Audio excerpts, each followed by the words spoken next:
Peace and life, family. It's your girl, MC Genesis Blue, and we are back for another episode of the Blue Room Show. And it just really gets better and better because I got one of my girls here. Today, we go way back to college. So I want to introduce, she got so many titles, so I'm just going to let her get into that. But I do want to introduce her today as Dr. Winsome Brooks. What's up, family? What's going on? It's been a minute. Yeah. We went to college together. We ain't going to tell y'all what years. That's nobody's business. Because we look good. We're young. All right? And that's what everybody needs to know. But I'm so grateful to have you here today. I've been really watching your journey. And, you know, we keep in touch sporadically. But I said, man, I really need to get you on the show because what I am dealing with today in therapy really aligns with your journey. And so I thought it was a good time for us to connect. So before we get into anything, can you tell me just a little bit about you so everybody knows how dope you are? Okay, so just a little bit about me. I'm from Houston, Texas, but I was raised in Cypress, the suburbs. Don't tell nobody that. No, I'm kidding. And so I come from a background. My dad is half Jamaican. My dad is Jamaican. My mom is from Alabama. Wow. And I have one brother. I'm the oldest. I'm a PK kid. Mm-hmm. I have one son. And then my educational background is I got my bachelor's from Sam Houston State. Communication. Mm-hmm. I love communication. So the degree was in communications initially. So I've had a love for communication since high school. Oh. So what was your initial, this is what I want to do? What did you think you were going to be doing upon graduation? Well, I actually wanted to be like an editor. So I got introduced to like Final Cut Pro and Adobe real young. And I wanted to be like an editor for like videos, like so weird. Interesting. But okay, so obviously you got a bachelor's degree, and then you went on. Where did you get the master's and doctorate? And I got my master's in communication. So I stuck with it. Yes, ma'am. But then, like, you know, as I started to get jobs and just get out there in the world, I realized, communication has so many different aspects. Correct. So that's why I was like, okay, I'm going to stick with it. My dad said, you crazy for sticking with it, but I did. Wow. And it paid off. And then I got my doctorate in higher education, organizational leadership. Oh, so you did at some point kind of change direction. Tell me about that. Why did we change direction? I changed, with the higher education, organizational leadership, I did that because I could use my communication background in that particular field. Okay. If I go into higher education. But I changed because I realized, like, you know, making music videos is really no money in that. Ooh, okay. You would have to just work very hard at it and, you know, play really difficult politic games. And I really wasn't down for that. Gotcha. So I was like, okay, let's come out of that and let's kind of steer in another direction. Okay. Mm-hmm. So you did go into that world for a little bit before we got into everything else. Did. So my first job out of college, I worked for Black Smoke Music with Kerry Douglas. Wow. I was the liaison, and he had artists on his record label at the time, like James Fortune, Ernest Pugh, the Cardi Cortez. So I was the liaison for them, helping them with a lot of different things like releasing their CDs or just whatever. And that was fun, but I was just like, the pay is really not there. It's not really what I want to do. So that's when I got out of it. I still stuck with communication, but I started to educate in the communication field and became a speech teacher. What? A speech teacher? See, you're taking us all different directions, girl.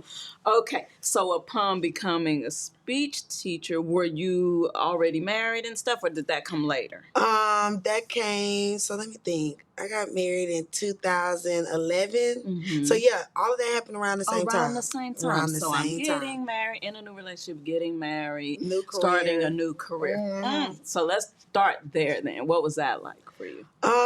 It was okay. When I first got married, I didn't have a full-time job. So I didn't get my full-time job until 2012. So I was working like as a substitute teacher and then working at the Gap part-time. But you had to do what you had to do to get that money in.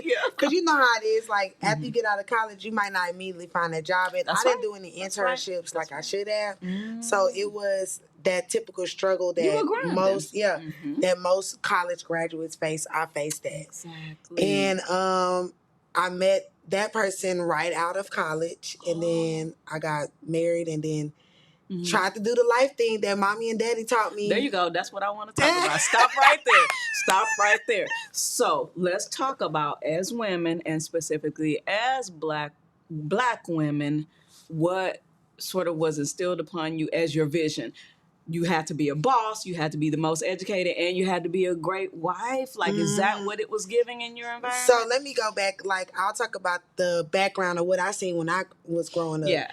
My mom and my dad been married for like 40 years. Oh, I'm saying. And I seen my mom just hold down the family. But she always told me, you know, take care of yourself, you know, always, you know, have your own money, be independent. And my dad, he took care of all the bills. And and he allowed my mom to use the money for whatever she needed to use it for. But I was still taught that I need to go to school, I need to graduate, get a job, and then worry about getting married. Okay. But I think my dad, my parents might have forced that on me because, you know, they came from humble beginnings. My dad is from Jamaica. He came over here with $700, and you know, when he went to school, he didn't have any shoes. Like, he grew up in a poverty part right outside of Kingston. Wow. So he was like, you going to have to work from the mud and get yourself out of, you know, get a job. And so that's what it was. So the hustle was already within you. So I was like, okay, I'm going to hustle. And my mama, she threatened me. You better not get pregnant early. You better not. Don't do nothing till you finish. She wants you to have a foundation. So they gave me that. That's the roadmap that they pretty much instilled in me and pumped in me. Like, girl, I remember when I was 16, my mama made me do this True Love Weights class. Wait, what? I love this story. Okay, go on, mama. Because I grew up in Pentecostal. So a True Love Weights class where it's like, no sex until you married and got a ring. Girl, all that. Okay. I love you, mama, but all that. All that. No, because here's the thing. It's like a lot of weight on us because you're not just the career, the relationship, the education, but also for your family, spirituality, religion fitting inside of that as well. Like, I'm already feeling overwhelmed and you're just beginning your journey.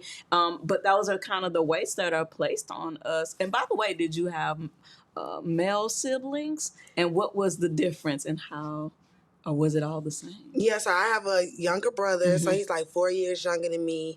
And they typically raised us the same, but, you know, most slack on him because he's a male. Yeah. But, I mean, he still did this. You know, he waited till he was married. He didn't bring any kids home early or get married early. Matter of fact, he just got married maybe like a year or 2 years ago. So, kind of the same thing, but but she made us both go through the class. So... all of that, and then, like you said, the spirituality. Yeah, girl, I can never forget that. The spirituality thing, and just about that. I've watched my parents show unconditional love to people, even when they didn't deserve it. I love that so much. So I want to throw that in there. Come on, that's important for our storyline. It's you know, it's going to hit. It's important for my storyline. It's going to hit later. So I was taught to love hard and work hard. Let's get into it and pray hard. Yeah. Ooh. So you're sort of the epitome of what I'm seeing come into my office. I have doctors, I have lawyers, I have police officers, I have entrepreneurs, and all of these women seem to be struggling with trying to, we use the word balance, love, career, and life. It's tough, right? Yeah, very. It's tough. So what are the struggles that you began to face through being successful in career and relationship? Well, before I get in there, I do want to say shout out to the Zetas that are therapists, because my therapist is a Zeta. So, baby, she be keeping me all tight. I be like, come on now. Yeah. So I got much love. Y'all be taking care of us. I love hearing that, my friend. Okay, but we have to go back to it. Could you ask me what again? Yeah, I want to talk about, because what happens is our parents, my mom too, you go get it, girl, but they don't really prepare you for like, oh my God, this is a lot to juggle. This is a lot to balance. So what happens is we get to that moment, but we're not actually prepared for how much we have bitten off and have to try to chew. So what was that like for you once, okay, I got the career now and I'm working and I'm getting my education, but now these challenges are coming up. I thought it was going to be like a fairy tale. It is not. Yes. Tell me about that. So I could say this. I like to describe myself like, you seen the movie Woman King? Mm-hmm. I'm a warrior. And I'm going to be honest with you. A lot of things that I was dealing with, I didn't know that I was dealing with it until I got out of it. Come on, somebody. Mm-hmm. Like, you just be going through people coming at you, attacking you. Yes. That's kind of how I was. Wow. But it was just one of the things that I did suppress as I was going through, like, the career, the relationships. I kind of suppressed, like, my personality and who I was. So I stopped going out as much and what made you do that? Because I had to find time for the other person. Okay. And then I think that I started to focus on how they felt and then forgot about how I felt. Let's get into it. Mm-hmm. Let's get into it. Because I got to love hard. Okay. So I got to go above and beyond for my partner. Exactly. To make this work. And I mean, and when I look back at things that I've gone through, like sometimes I have like pockets of moments where I'm just like, that scripture that says love covers a multitude of faults. I'm like, come on now. Why did I have to? I'm like, if I would have just not followed that scripture, I probably wouldn't. Wow, it makes you think. Yeah, it makes you reflect. God forgive me, but I be reflecting like honesty. That sometimes. Like, why didn't, girl, wake up kind of thing. And so I was losing myself and trying to make all of these different parts move together. It's hard to do. It just is. Yeah. Okay. So then what was a dark time for you?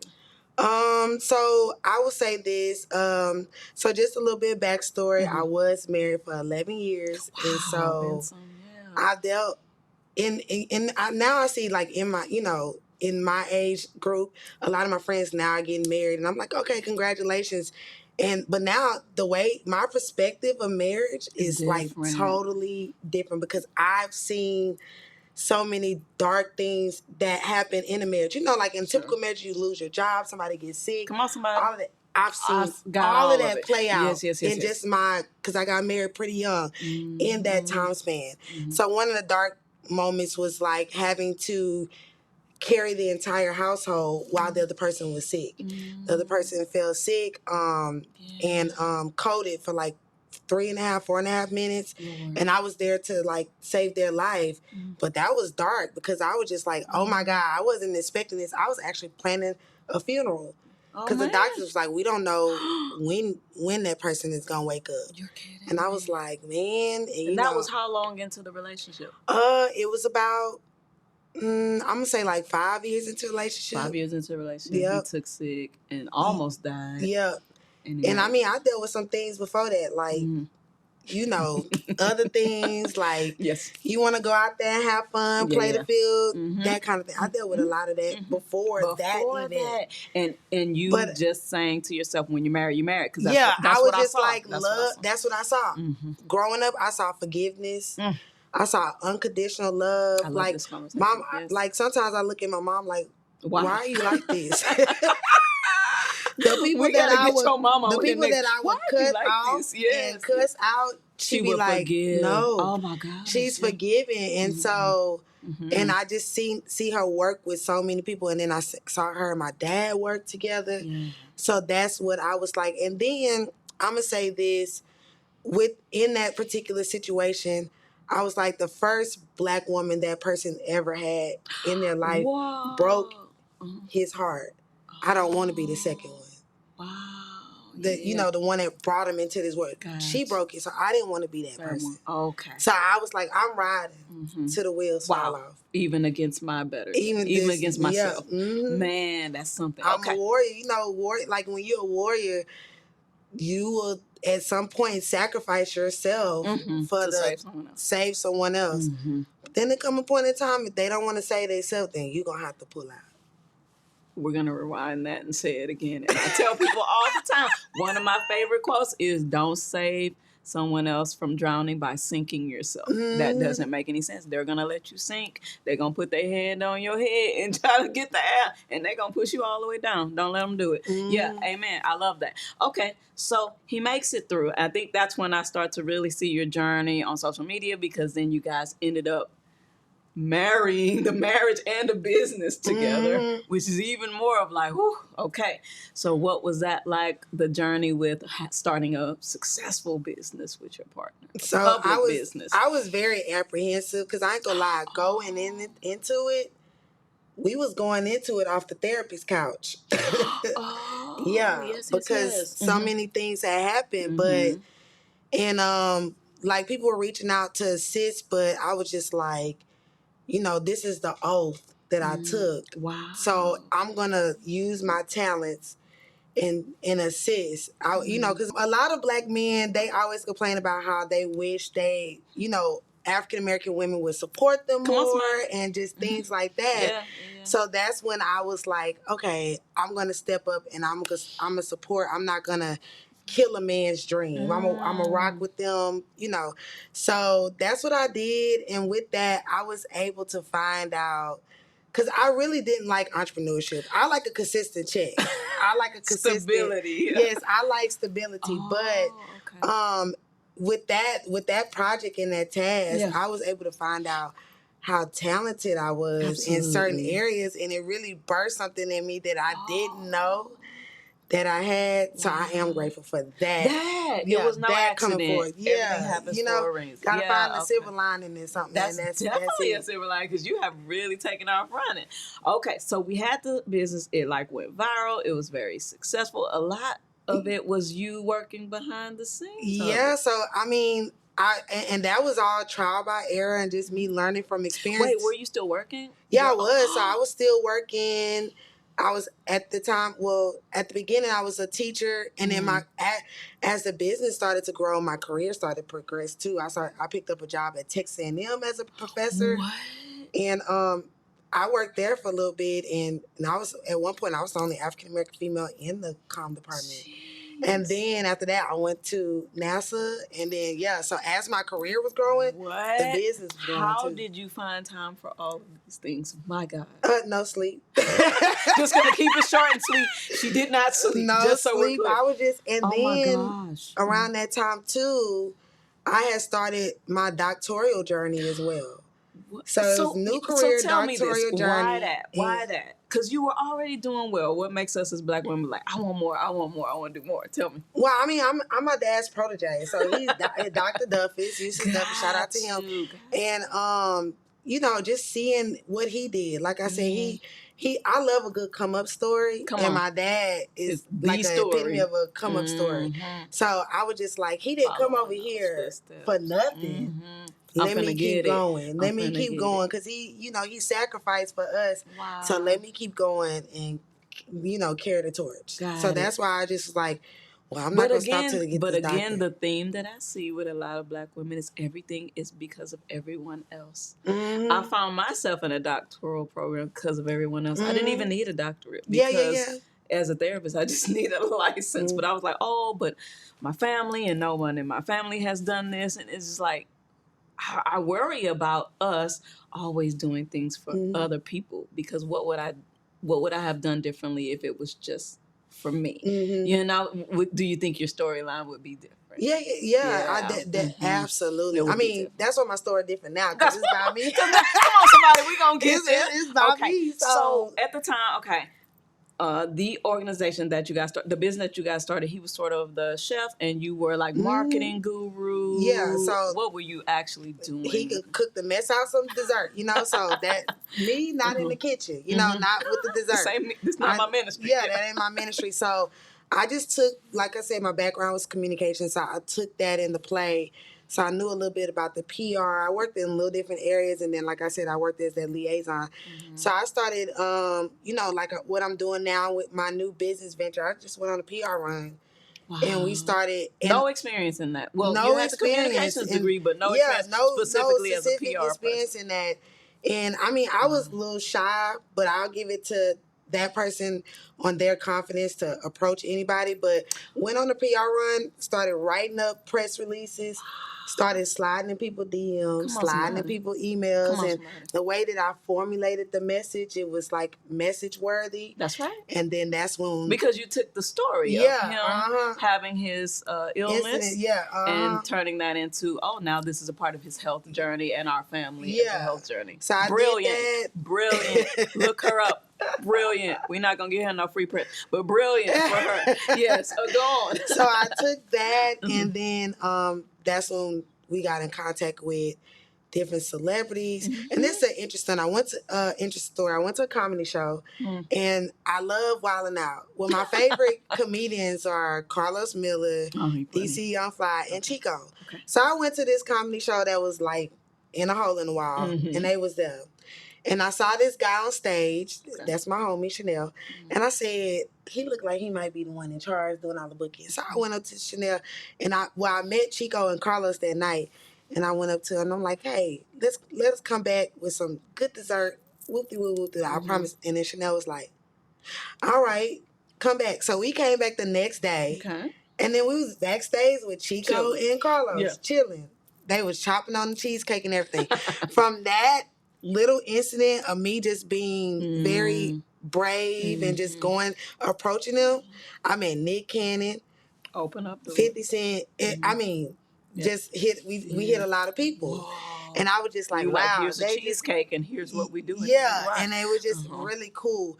But with that, that's what helped us get, establish credit with the business. Gotcha. And then with that, you talk about all these things, and it helps you get grants. And then I'll say this. I know I didn't need a doctorate, but the research skill that I learned, foundation that I learned from the doctorate program, that's what helped me. Because when I write a grant, I can specifically break down how you're going to proportion the money. And that's what they're looking for when you're submitting these grant applications. And with that, I brought in over $150,000 in grants. And even with my little baby business, I already brought in my first grant, and we're not even making... we're going to get there. Okay. This is good. Okay, so we started that business. We went up. We went viral. We was everywhere. I remember seeing y'all everywhere. You even opened a storefront, which I thought is so dope, because that is a hard thing to do, to open a storefront with desserts. Yeah, that's hard. We are harsh judges, too, and y'all did the dang thing. So you go on this trajectory high up, and then, true roller coaster fashion, it starts to go down. So what were the challenges you started to face while trying to juggle all of these things in your relationship, in your life? Yeah, because in the middle of that, and it's so crazy because around that time when the store opened, I had just had my child. Oh, child. You was doing a lot. I'm tired talking to you. I want to take a nap after this. I had just had our son, and then I had just finished my doctorate. I just knew that it was about to get crazy. So I was wrapping up, defending my dissertation. Our son was only 6 months, and then I was opening the store at the same time. You're nuts. I'm just gonna tell you now. You're nuts. Very. No one's gonna recommend that. Wait, so where was the relationship? Take a snapshot of that moment. Where was the relationship, the marriage then? Let me tell you something. When you have so much on your plate, you don't think about it. You don't even know where you at. You really don't. You think. Well, I thought I was here because I'm like, okay, it's a store. Yes, That's right. But you don't realize you're sort of in survival mode. You're on autopilot. Yeah, you don't. I'm on auto because if I miss anything with the store, the chips will fall. It could just mess up the relationship. Come on, somebody. And then it just.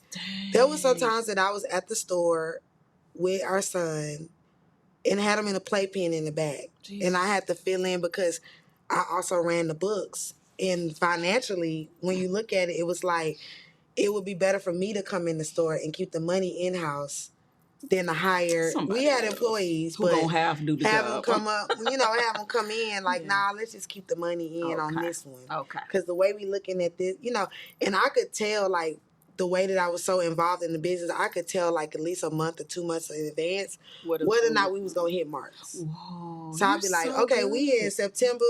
I could tell you right now, we're going to have some issues in November. Okay. So this is what we're going to do to hit marks. So then that's when I would do a lot of social media stuff, different giveaways and different specials, or and or hook up with different content creators, and that's what helped keep it going. Or even just like with the grant, writing the grants, I'll be like, okay, we need a grant, and then get the money. So you were very diligent, and he was just cooking. Yeah, I mean, I set some I set some processes in place. No, that's to good. be followed. No, you were a boss for sure. Yeah, you were a boss. Yeah. Okay, but at some point, I didn't see that at the time though. I would just because I'm just being a supportive wife. Yeah, I'm just making my family successful. I would just. That's even deeper. I was just doing the stuff like I didn't. I don't even see that I'm the diamond in the rough. Yeah, I didn't see that until like I was like, yeah. My friends had to say, Winsome, you was doing everything. You was doing everything. Like, I saw you going I don't think so, but okay. I saw you going so hard. So, first of all, for that, yes. Okay, now, so yeah, at some point, things took a turn for the worse. Tell us a little bit about that as much as you can. It just happened so fast. Wow. So, it caught me off guard. Because like I said, I was in survival mode. Yeah. One day I will never forget is Christmas, because that's when it happened. Christmas, and then if you look at this, you're the therapist. So I know you know that the statistics say, and many lawyers can back this up too, that majority of your divorces and everything happen during the holiday. So I do fall in that bracket. So it just happened so fast. It was just. I was definitely confused. You thought we was okay? Yeah, I thought we was okay, and I was confused. I've never, and then coming with somebody that has been taught to love so hard and be forgiving and put people first. This definitely caught me off guard. I was like, whoa, it was just like we built something beautiful together. Yeah. So you would think that's worth something. Yeah, you just never would think that it would.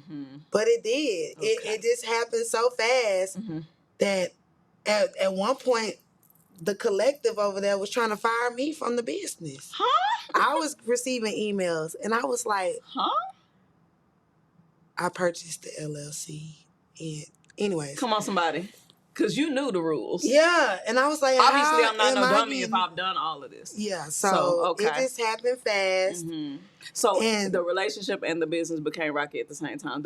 Because of the relationship, the business was actually doing okay. And then I talk to God all the time, and I was just like, okay, we're doing this stuff. Why is it not going where we needed to go? Because when I made my exit, we had 2 major contracts that I was working on. Wow. I was working on a contract with George R. Brown to get the product in there. And then I was I was working on a contract, working with the individual to get into the airlines. So we had went and been, oh my gosh, had the product test. They loved the product, had the business meeting. We were just working on, I was getting ready to start on the paperwork, and then I was talking. But I was like, okay, why does this stuff seem like it's like, I'm having to work so hard and pull teeth? Like, what's going on? There you go. And so we were right there. And then the holidays came, we had got a big contract on the holidays from a major hospital, $8,000, like, come on, like that. Just like that. 8 bands, like that. And then after that, everything just started to just dwindle really, really fast. And, when you have experienced something like that, it's hard, it's difficult for you to accept it. Especially, you're, always a positive person. Yeah. You're optimistic. So, one of the things that really stuck out to me, and I'll say this, I'm God's child, and I know, everything that happens, He's covering me. So, 2 major things happened. I had a dream 2 weeks before that a snake bit me inside my house. Wow. But I was like, okay, I just ignored it, and then that happened. But after maybe 2 days after or 3 days after, it was like, okay, dwindling, that person is gone, whatever. I went to Olive Garden in Cypress in the suburbs area, a nice area. They just built it. And I went inside, met some family to eat. And then somebody came and hit the cars and broke into the cars. And it was only 2 cars that got hit. Mine and a truck. Okay. And they stole my laptop, my Apple computer, with everything on everything that I had done for the business on there. Then that's when I knew, okay, God, it's time to move forward. Okay. So you fought against it, and then eventually you were like, because love covers a come multitude on, of fault. somebody. So you try to reason through it, but then after that, it's just like, yes. So you said, probably not at the time because that was a dark time, but eventually you come to a space like, oh, this was supposed to happen now, and now I see things. Well, yeah, it took time to get that. It took time. So I had to have one of you. Yeah.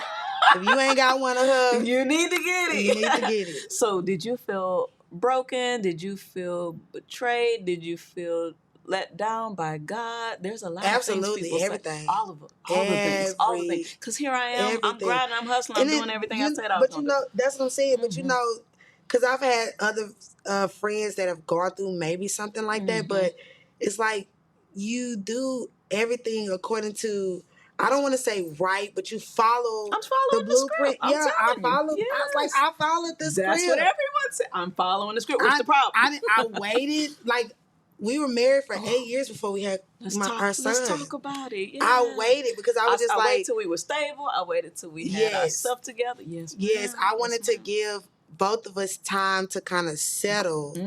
And then when we had our son, I was like, okay, I think we're set. I think we good. I think we good. But it was a confusing time because it was like, I did everything I was supposed to do. Yeah. Why did it still happen to me? That kind of thing. And so you were still holding your job, or had you been full time at the business? I had, by that time I had got a new job, and then I'll say this. Maybe you get jobs, you do not play. Yeah, I'll say this though. At one point, that individual convinced me to leave one of my jobs. That's what I was thinking. I did quit for a little bit of time, but I had some money saved up, and I was able to keep things going. Yeah. But I remember that I quit on April 1st. I was like, no, this is not April Fool's joke. I'm gone. And I didn't have anything lined up, but then, so it maybe about 4 months went by, no job lined up, nothing. And then the next job I got, it was just like, it was just placed in my lap. I wasn't even trying to take it, but I took it. And so all that time I still had a job lined up, and I thank God for that. But it was just like, when it happened, I was like, okay, I'm paying all the bills. Oh, man. I'm going to have to sell the house. I'm going to have to, it was a lot of like things that I had to like work around. And I'm not, I guess you could call me bougie, whatever. I was just like, I'm not supposed to deal with this on my own. So in the midst of that, I was paying attorney fees too. Because I knew what was up. No games. Okay, no games. So I was like, I was dishing money on all of that. And I was like, oh my gosh, yeah. And so, the good news is you already had the hustler spirit, the resilience, and so you hurt, but you didn't break down. You said, let me. I think I might have cried like 2 or 3 times. And then, you ruminate. That's a big part of it. And some of my friends, and they were like, okay, you gonna but I was like, hold on, wait a minute.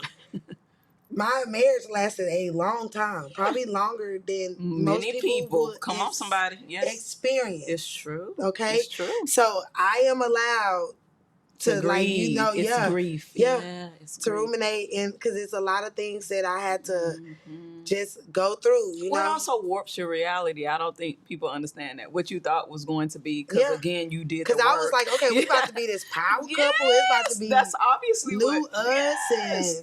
That's obviously the direction you were headed in, and then boom, you get hit by the brick wall. Yeah. And so no, it's absolutely grief. We have to grieve the loss of what we thought was going to be, and then get to the acceptance of what is, right? So talk to me about getting to your journey of acceptance and how to move forward. How did you get there? So I just started to, and like I said, I got one of you. Come on, she was like, baby, you need to get them boundaries up because that ain't it. Let people just keep taking and taking and depleting. Yeah, she said, you're going to have to get them boundaries up. So that's what I did. I started to do things that I love to do. That's why now you see me active with my sorority again. So I have to give them that, like, I'm a people person. I love people. I love relationships. And that's why we together and we still rocking. Because it's like, because I even went to your book sign and I was like, I don't even talk to her that much, but I like her. That's what's up. She did. That's right. I said, she got a book. I'm coming. So my, being back active with my organization, that helped me out a lot. and just it took a while. And then I also realized in that time that I learned or I had developed this love for business. So I was like, okay. And you just good at it. I didn't know that. It's your Y'all calling. stop. It is your calling, honey. It's natural. And it's crazy because I hated it so much, but now I'm just like, oh my God, like maybe I am good at this, it's but what you do. It's what you do. I came back to that, so I'm just like, okay. Your tragedy is certainly a tragedy to triumph story, because if not for that moment, you wouldn't. Yeah. So I hate the things that I went through because I went through so much that we ain't even covered. Unnecessary, unnecessary, but I am eternally grateful because I wouldn't be this. Like, I thought I was a warrior then. Now I was just oh, baby. I'm a warrior. It's a different story. Yeah. Ooh, so we're going to stop right here. So we're going to talk about the next chapter of her life when we come back. We're going to take a brief break right now. It's the Blue Room Show. Stay tuned in.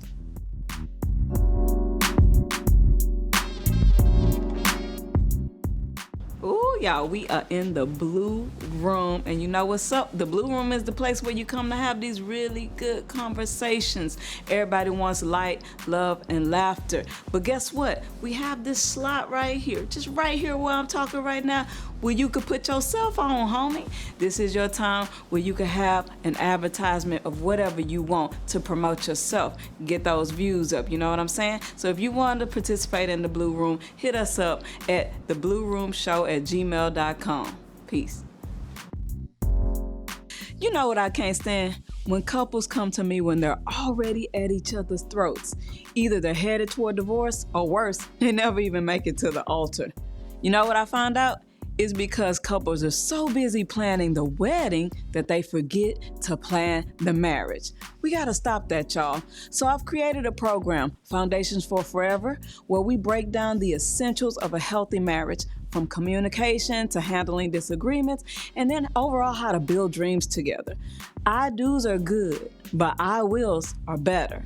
And so let's get started with our Foundations for Forever today, and don't delay. So DM me for more details or hit the link for more info. And let's start building something together today.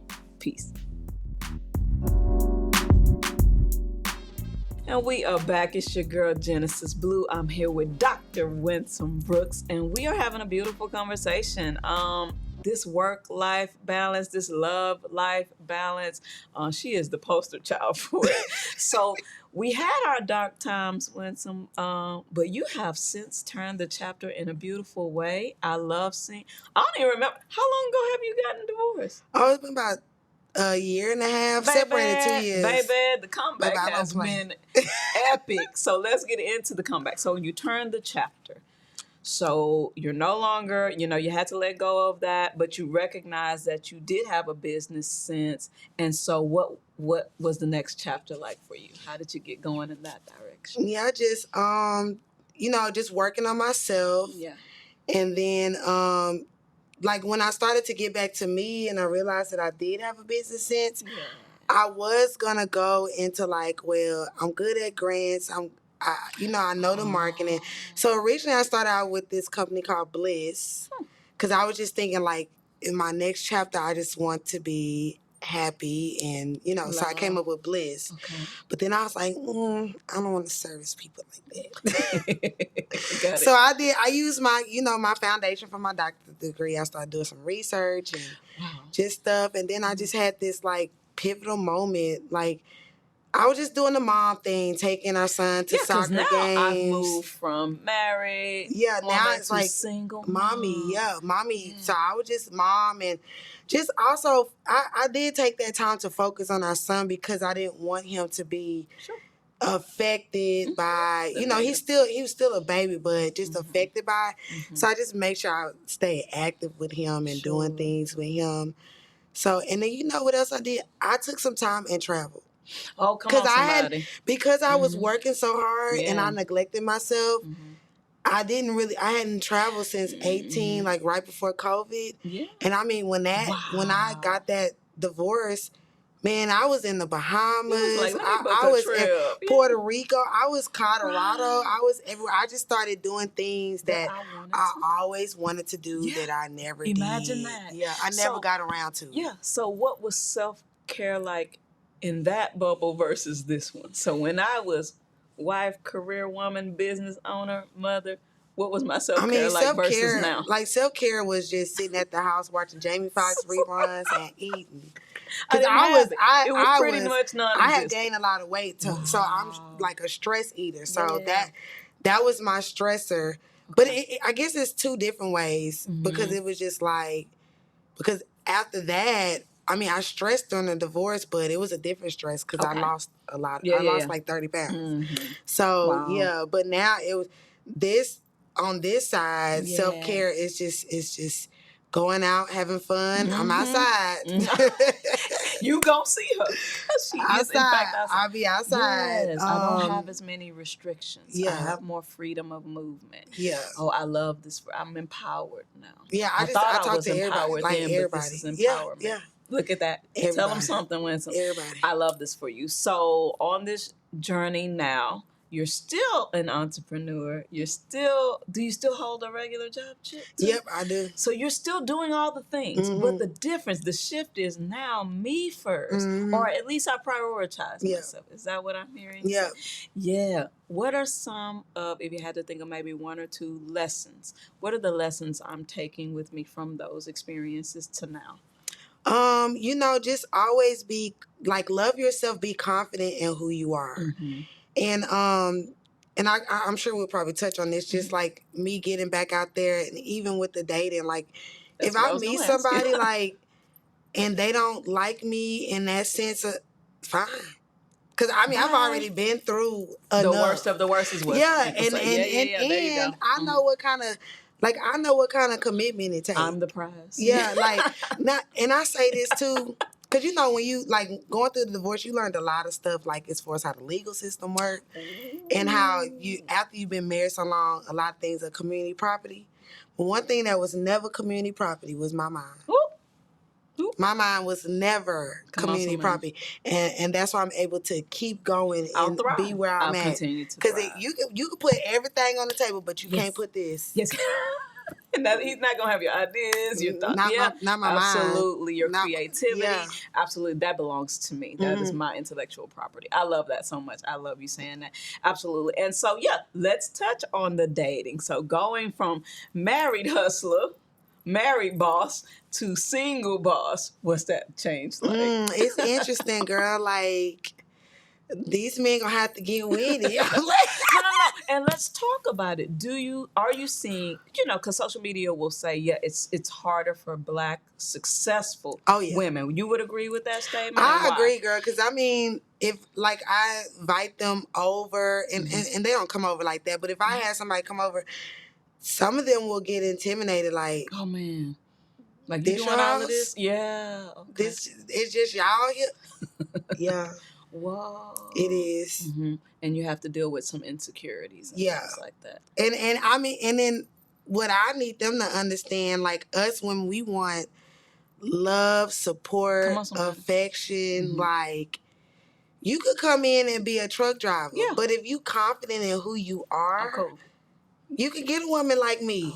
But a lot of them don't think that. No, they don't. They don't think that they could get a woman like me because they don't got doctor this or doctor that or how. Like, if you got to have your own and be managing well, but so it's very interesting with the dating.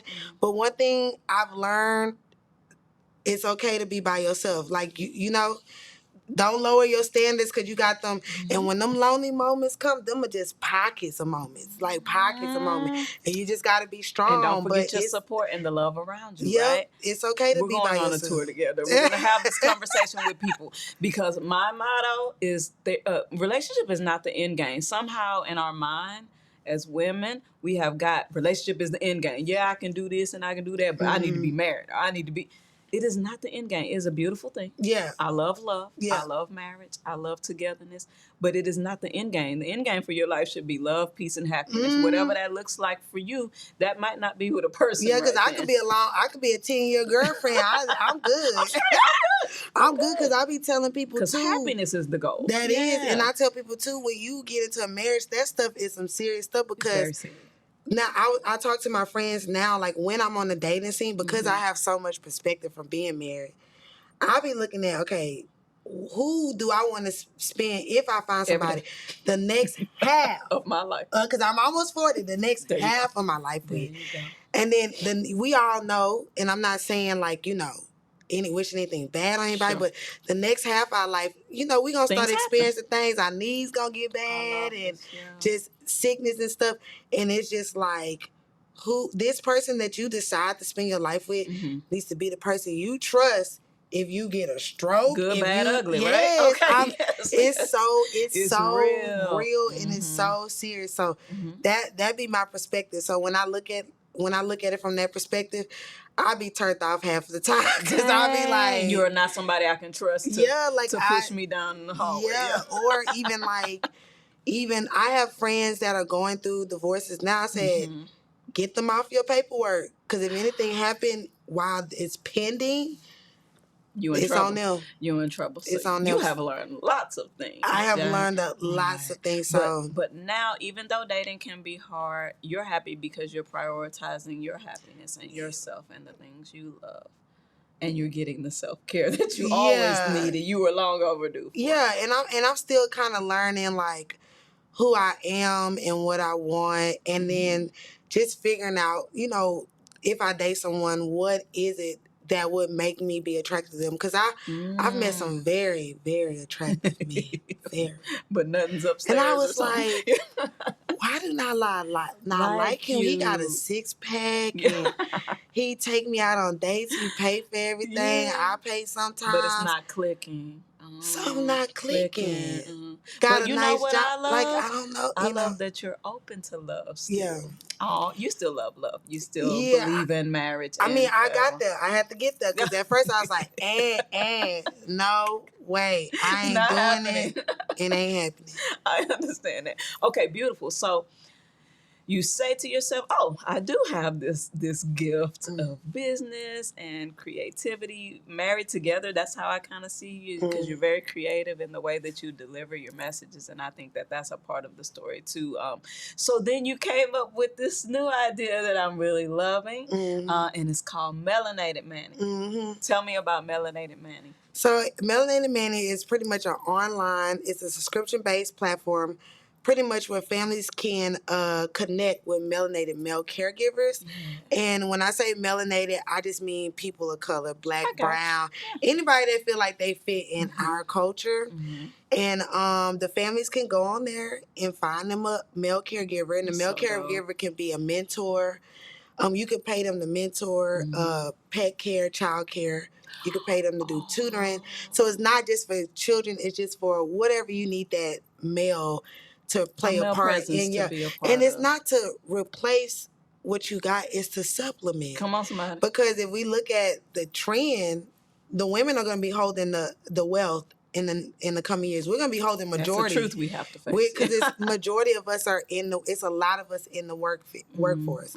So I was like, if we're working, who's at home taking care of the stuff? Yeah, doing the little things. Yep. Yeah. So I decided. So you came up with the idea because of your experience? Well, yeah. I took my son to a soccer game, and his teammate, my son and his teammate usually stand on the sideline, and they be whining. They don't want to play.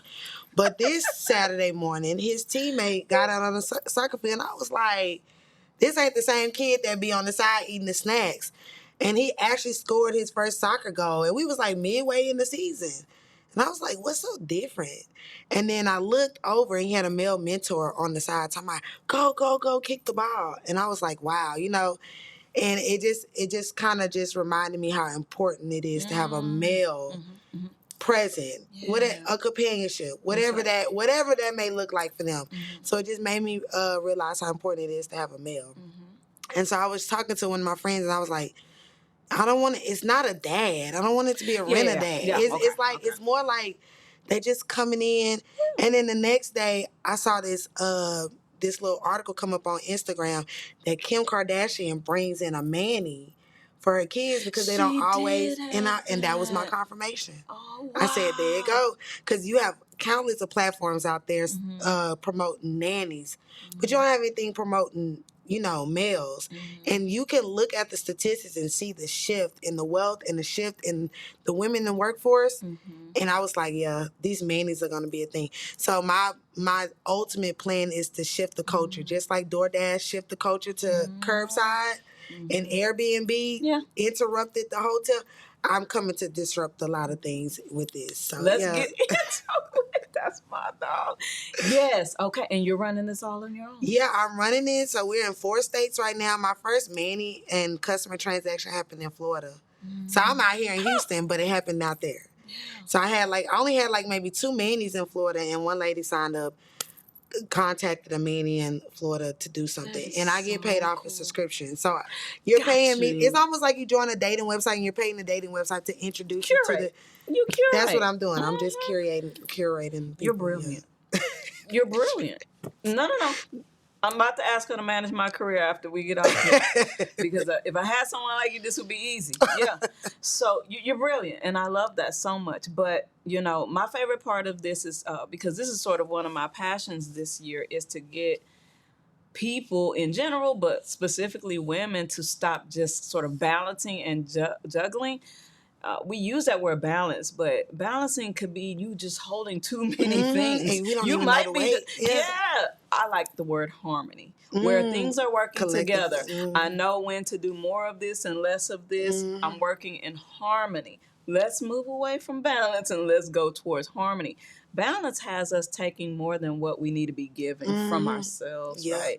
And harmony says, okay, I got a little bit, I got the capacity for this, this, and this. I'm going to give more of this and less of this today. Maybe next week it'll be different. I like that better. And so you're a perfect example of you were doing the balancing thing. How'd that work out? Not so great. The harmony thing, it sounds like more in your element. You seem happier, lighter, energized. And with the harmony, you know when to say no. That's what I'm saying. Yeah. You know what it'd be like. Sounds good, but no, not today. I ain't going to be able to do it. I won't be there. I'm not going to be able to give it to you. Right, and not feel that guilt or, I should have did this or, no, just no. Because the old Winsome, they'll be like, can you help? And I'll be like, I'm trying to do all of it. Yes. I'll point you to, some people I will, yes, absolutely.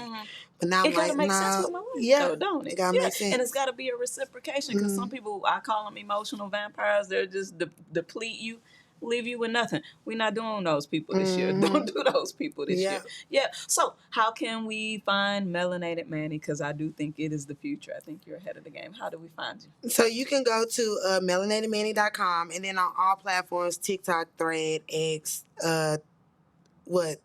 Instagram, Facebook. We'll put it up. Melanated Manny. I'm there. She's there. Melanated Manny. She's there. She does the work. Yes. And also just follow her. Right? At so winsomely. Winsome means kind-hearted, and that's why I said so winsomely. But I might change it back to you can win some. And the name of this show is going to be You Have to Lose to Win Some. Yeah. And so that's what we doing. Well, thank you so much, my friend, for coming on and giving us your time. I know you could be doing, and you will be doing a million other things, but you'll be doing it with harmony this year. And so I can't wait to continue to be along for that journey with you. Thank you so much. Thank you. All right, y'all. Well, you probably need to play this one 2 or 3 times if you're thinking about setting goals and dreams for this year and you want to stop hustling backwards. I don't want y'all hustling backwards this year. I want y'all hustling with harmony. All right? It's your girl G Blue, and you have been watching The Blue Room. Peace.